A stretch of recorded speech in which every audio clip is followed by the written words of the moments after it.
Nathan, it's disappointment this evening as we drop points here at Thornaby, coming from behind to rescue a 1-1 draw. Initially, your thoughts? Strange game. We weren't at it first half. Numerous reasons for it really, but you've just got to stand up and be counted. Thornaby were better on the first to second balls. They really put it to us in terms of the physical battle. On character, we were second best.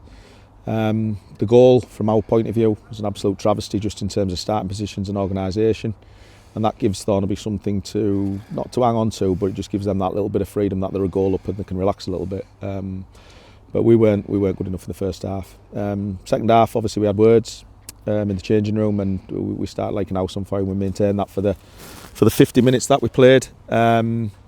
Some great goalkeeping, some very good defending from Thornaby, putting bodies on the line has stopped us winning the game, and sometimes in football that's what happens, so I've got to give Thornaby credit there. But to ask for a reaction and to keep going like we were, it was like the Alamo, we were constantly peppering the box and getting shots off, but they just put the bodies on the line. So for them it's a massive well-earned point.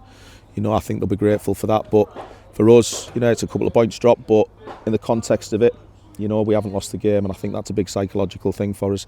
But the second half, certainly moving forward, that's how we need to perform from now to the end of the season.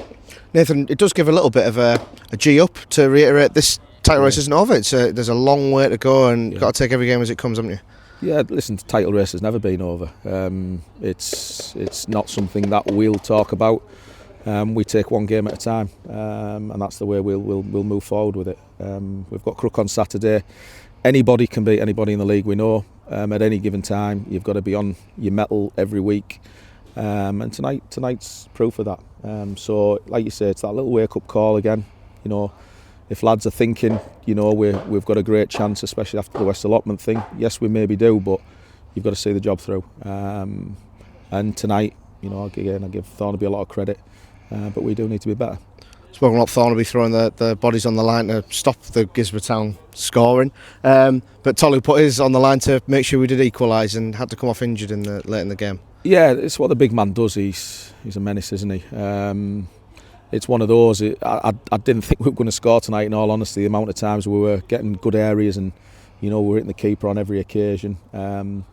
Truth be told, Tolu could have probably had 3 tonight on another night, but he put it in the back of the net, and it put Thornaby really on the back foot for the last 15-20 minutes, and he went through the pain, obviously with his shoulder, and he's had to come off ultimately. But we'll see how he is. But a steady performance from him.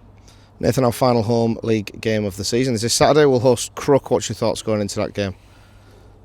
Just prepare, rest, recover, and prepare properly for it. Obviously, it's the last home game. It's a big thing for us. We've had a great season at home. We want to obviously finish on a high. But it's another team coming to try and take some points off us, and we've just got to be ready for it. It's one of those for me now moving forward. We've got this home game. It's our sole focus really. I've said to the lads in the changing room, don't ever be thinking any further than that. But it's going to be a tough game, and we need to win the game. Nathan, thank you very much for your time. Thanks, Bob.